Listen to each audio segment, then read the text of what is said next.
Tapos, alam niyo ba dito sa Korea, nasa tiyan pa lang ang baby, nakaplano na ang life niyan. Seryoso nga. Hindi ko naman alam na mag-work kami dito sa farm. As in, quick visit lang sana talaga. Okay, broom broom. Go, go. Oh, ayan, no? Ay, nice. 1, 2, 3, 4. Alin ang pinakamalaki? Ito. So, ito yung iiwan natin. Cut na. Okay. So, isa na lang siya.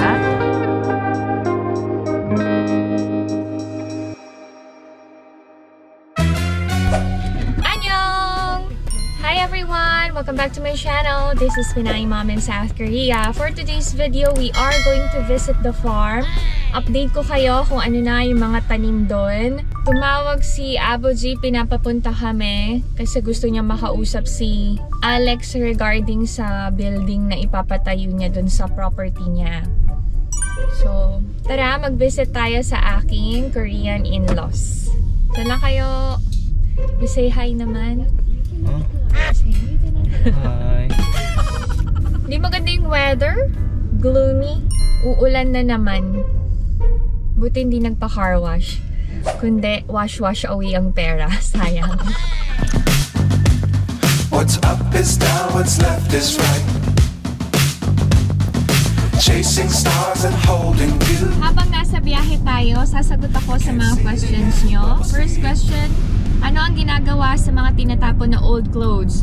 Usually, dinodonate, tapos nire-recycle, and binibenta.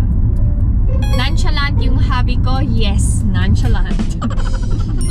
Yung latest upload ko ng 70th birthday ng mga biyanan ko, actually highlights yon.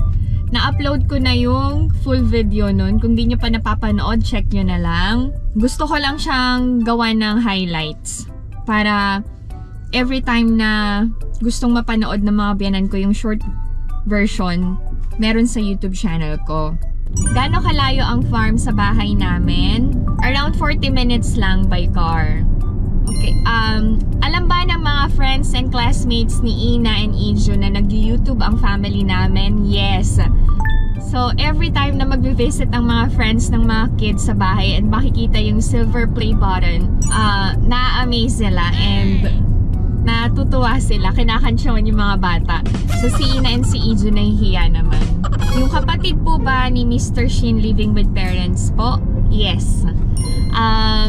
Nag-try siyang maging independent. May sarili yung apartment niya and yayamanin ang sister ni Alex. Pero after a month, bumalik siya sa bahay ng parents nila.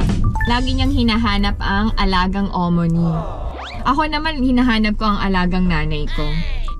At napaka-cute. Bigla lang po sumagi sa isip ko, hindi ka po ba buntis? Hindi ako buntis. Gustong-gusto ko na nga magbuntis kung di lang ako nagagamot eh. Meron na sanang third baby ang Shin family.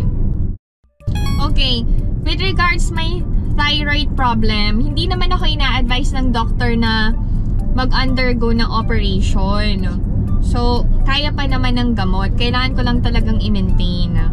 Ito pa, ang ibig sabihin daw ng TNT is tago ng tago. And then, may mga Pilipino din na turo ng turo. Nangyayari pa rin ba yun? I think, may mga talagang kababayan tayo na grabe kung magalit sa kapwa Pilipino. Kapag may nagawan ka ng hindi maganda, tas tinuturo, nire-report para makaganti. Nangyayari yun. May mga kakilala ako na nireport sa immigration eh. Tapos nahuli. Anong dahilan? Inggitan. Ganun. Yung hospitalization ba free sa Korea? Hindi siya free. Pero every Korean citizen has government health insurance.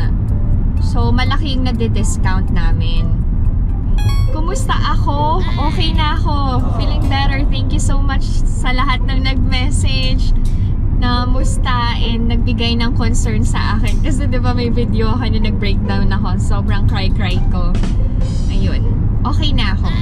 Another question, hindi ba awkward na nagtatagalog ako in front of my Korean family? Hindi. Sanay na sila eh. And nonchalant ang pamilya ko. Wag lang ako masyadong maingay and OA. Hindi sila magre-react. Tapos, how did Ina and Alex's talk went? Last time kasi, diba, napakita ko sa vlog ko na nag-uusap ang mag-ama. So, okay na yung pag-uusap nila. Medyo nag-worry kasi kami sa studies ni Ina. Kaya, kailangan talagang upuan namin si Ina that night. And so far, bumalik na sa normal ang aming anak. Okay na din. Yung result ng exams niya, very good. Conservative ba sa pananamit ang mga Koreans? I think hindi. It's more on fashionable sila. And they like wearing yung monotone na damit. Pag black, black, white, white, gray, gray. Yung ganon. Hindi sila mahilig sa makulay. Pero, hindi ganun ka-conservative kasi grabe nga iksi ng mga palda kahit winter eh. Tapos, may mga crop top, ganyan. Magkapareho pa ang salita ng North and South Korea. Hindi totally pareho. May similarity lang. Iba din yung intonation nila. Iba din, may mga words din sila na hindi maintindihan ng taga South Korea. And yung South Korea, may mga words din na hindi naiintindihan ng North Korea. Similar lang.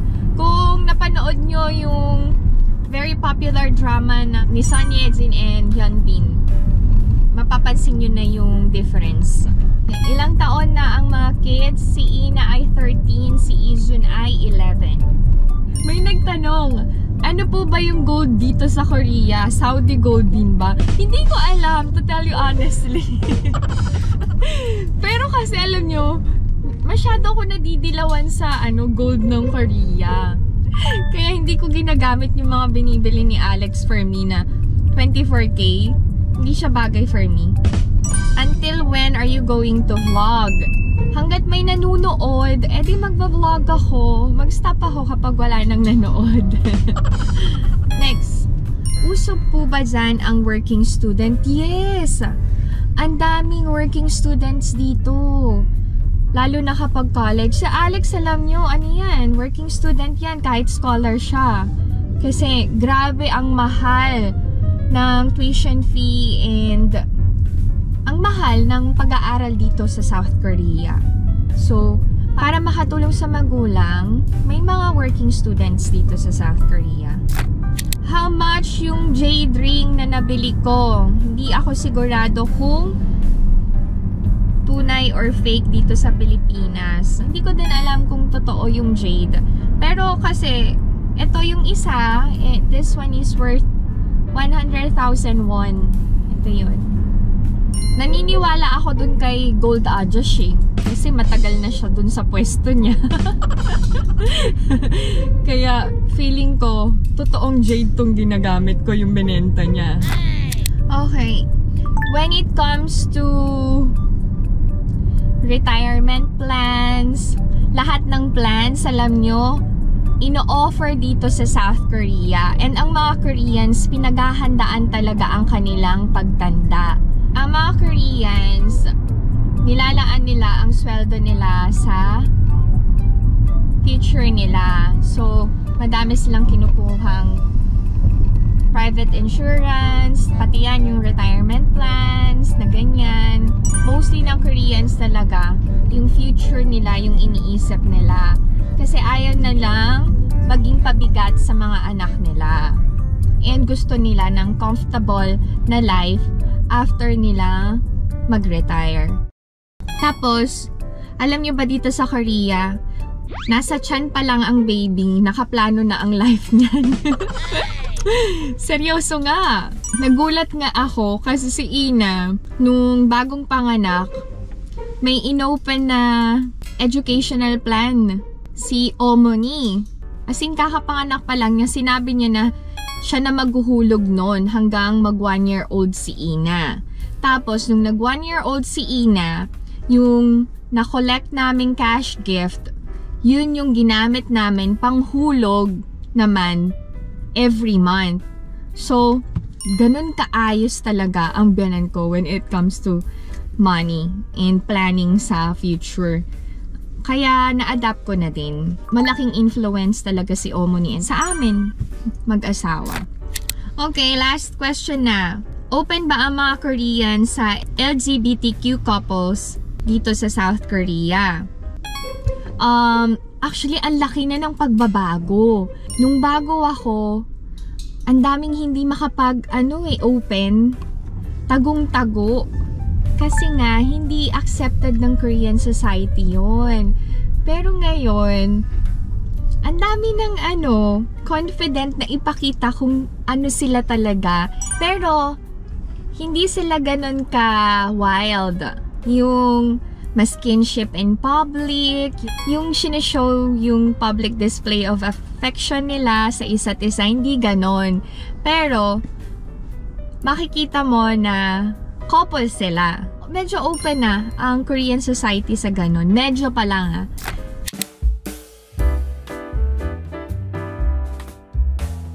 Dito na kami sa farm. Color green na everywhere. Oy, lago na ng mga dahon ng puno, Oh, annyeonghaseyo, Omoni. Makikilafang kami dito ng lunch ni Alex.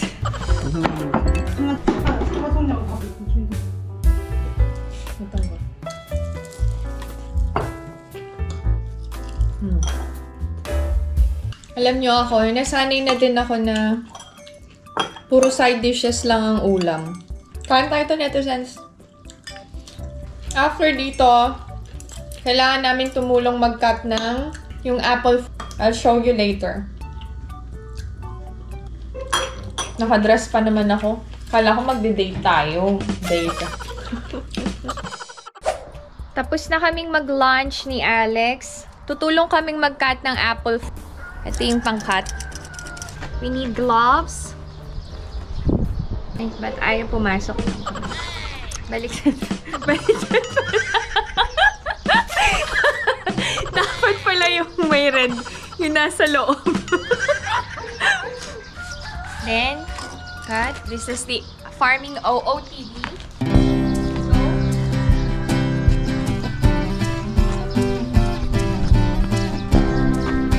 Hindi ko naman alam na mag-work kami dito sa farm. As in, quick visit lang sana talaga.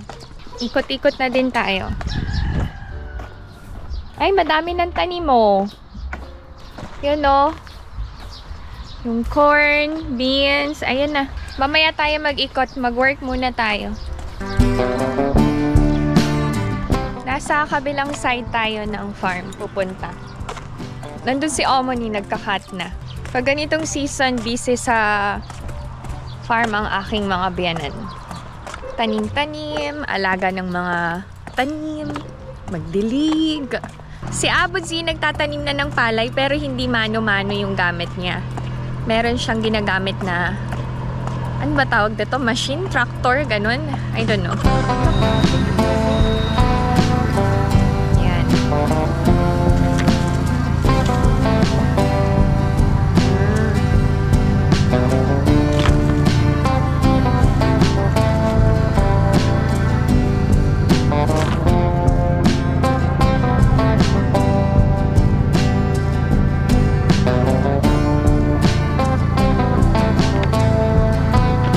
Broom broom!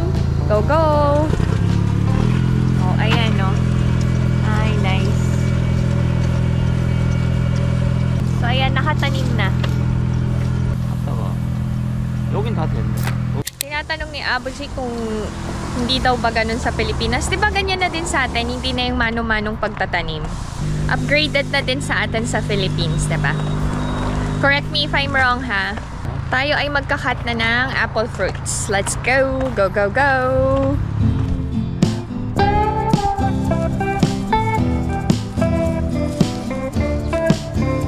Okay, etong mga to, na-cut na ni Omoni.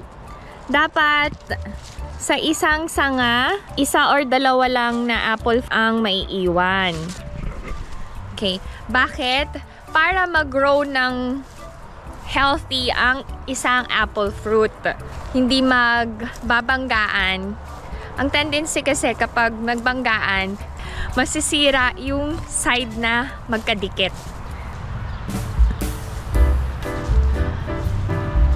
Madami na ding nakat.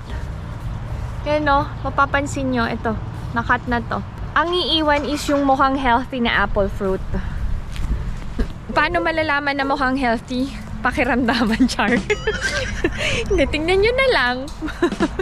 Okay, sample tayo. Ito. O, diba? Ilan tong nandito? 4. 1, 2, 3, 4. Alin ang pinakamalaki? Ito. So, ito yung iiwan natin. Cut na. Okay. So, isa na lang siya. More. Dito rin. Ilan to? 1, 2, 3. Yung pinakamalaki iwan natin. Cut. Okay. Yan si Alex. Cut ko na yung nasa ilalim ni Alex. Okay. So na lang. Ito tayo. Cut, cut. Kailangan nakikita yun. Kailangan nakikita nyo ako.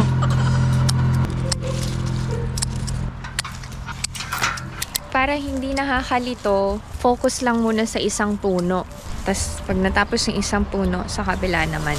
Dito na ako sa kabilang puno. Ito, ang daming bunga, oh. Sayang. Kaya lang kailangan isa lang maiwan.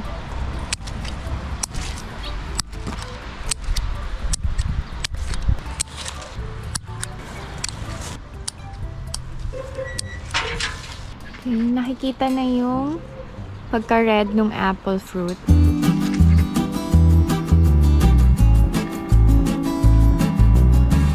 Okay, done na kaming mag-cut.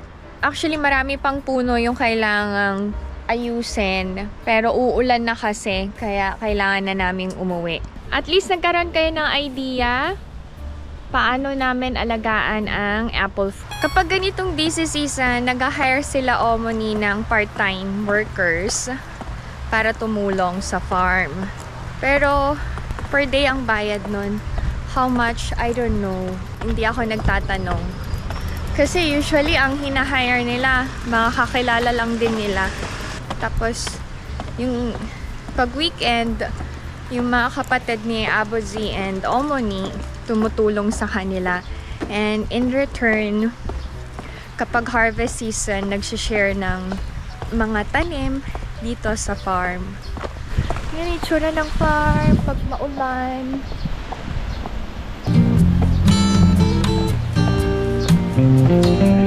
Maulan na talaga. That's it. This is my video for today. I hope that you enjoyed watching. Buti na lang, nag-visit kami kahit saglit. Nakatulong kami sa mga biyanan ko.